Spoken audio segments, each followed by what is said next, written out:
मैं हूँ सिया और आप मेरे साथ सुन रहे हैं बानी और आहान की कहानी। बानी वही बिना हिले डुले लेटी रही, बेहोश होने का नाटक करने लगी। कार फाइनली शहर से बहुत दूर जाकर रुक गई। वो दोनों कार से बाहर आए और देखा कि बानी अभी भी सुन पड़ी है। उन्होंने सोचा कि ये अभी भी बेहोश है। ये छोटी लड़की अभी भी बेहोश ही है। चलो पहले घर चलते हैं जो पहाड़ के पास है और इन्जॉय करते हैं, फिर जो भी होगा वो देखा जाएगा। उन्होंने ऐसा कहा और बानी को कार से उतारा। बानी को बानी को अपनी पीठ पर उठाकर वो दोनों पहाड़ के टेढ़े मेढ़े रास्ते पर चलने लगे।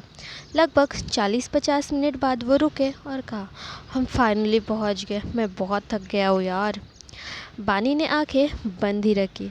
जब उसने महसूस किया कि उसे बेड पर रखा गया है, तब भी वो वहाँ चित पड़ी लेटी रही। अब दोनों आदमियों को बानी पर बिल्कुल शक नहीं हुआ, जो पहले ही होश में आ चुकी थी। उसे बेड पर रखकर वो दोनों गेम खेलने लगे। सबसे पहले उसके साथ मज़े कौन करेगा। उस गेम में 3 राउंड थे और जो भी 2 राउंड जीतेगा वो जीत जाएगा। आवाज़ से तो कार ड्राइवर हार गया है, उसे ये महसूस हुआ।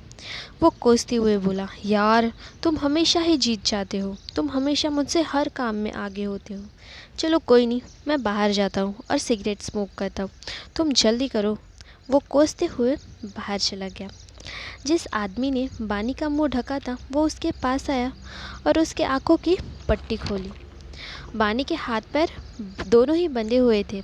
उसे लगा कि ये सब उसके रास्ते का बेड़ा बन सकते हैं, तो उसने उसके हाथों की रस्सी खोल दी। उन्होंने बानी को पहाड़ के ऊपर वाले जंगलों के बीच में लाया था, जो बहुत समय से उजाड़ पड़ा हुआ था। इसीलिए उन्हें बानी के भागने का और चिल्लाने की कोई डर नहीं था। वो बिल्कुल बिंदास थे। वो आदमी आया और बानी के मुंह का टॉवल पकड़कर उसे ज़मीन पर फेंक दिया। फिर भी बानी लगभग बिल्कुल बेहोश मोशनलेस पड़ी हुई थी। वो आदमी इतना बिंदास हो गया कि उसने उसके हाथों की पट्टी खोल दी। बानी के कानों पर जंग लगने की आवाज़ें आ रही थी जब वो आदमी अपने कपड़े उतार रहा था। तब बानी सीक्रेटली अपने हाथों को हिला रही थी। उस आदमी ने पट से अपने कपड़े उतारे और बानी के पास आकर उसके बटन खोलने लगा। उससे पहले कि वो बानी के शर्ट के 2 बटन खोलता, जो चित पड़ी हुई थी, उसने अचानक हरकत की।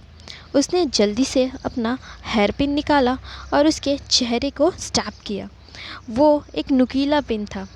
उस आदमी ने शायद ही कभी सोचा होगा कि बानी अचानक से उस पर हमला करेगी और उसके पास हथियार भी होगा। बानी ने जल्दी से उस आदमी के आँख पर वार किया। वो आदमी ज़ोर से चिल्लाया और उसके एक आँख से खून बहने लगा। ये मौका देखकर बानी जल्दी से बेड से कूद गई और भाग गई। अगर ये कोई सीधा मामला होता तो शायद वो अभी भी ज़मीन पर लेटी पड़ी रहती, पर अब उसके जीने की तमन्ना ने उसके सारे डर को भुला दिया था। वो बेड से कूदी, दरवाज़ा खोला और भागने लगी। उसके पीछे उस आदमी की आवाज़ें आ रही थी जिससे उसने चोट पहुंचाई थी। जल्दी, वो छोटी औरत भाग गई है, पकड़ो उसे, जल्दी पकड़ो।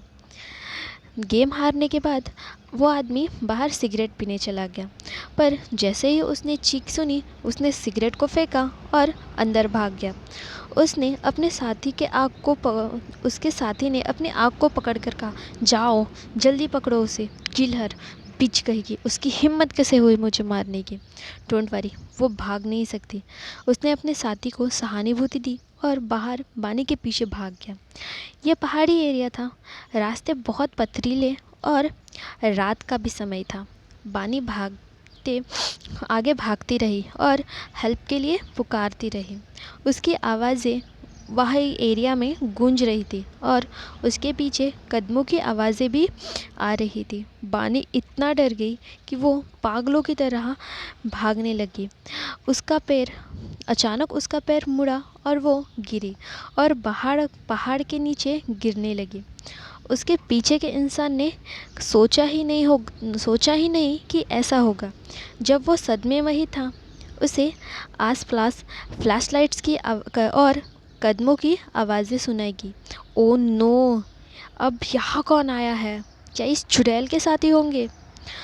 यही सभी सोच छोड़कर वो अपनी साथी के पास भागा और बोला, डैम यार, कोई पहाड़ों की तरफ आ रहा है, भागो यहाँ से, जल्दी करो नहीं तो पकड़े जाएंगे।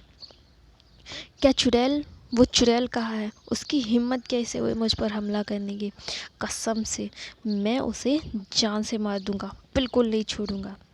उसके साथी ने लाल आँख से कोसते हुए कहा, वो चुड़ैल पहाड़ के नीचे गिर गई है, पता नहीं मर गई या जिंदा है। जब तक उसे कोई नहीं बचाएगा तो वो मर ही जाएगी। कोई नहीं, जिंदा बच भी गई तो क्या होगा, हाथ पैर तो टूट ही जाएंगे।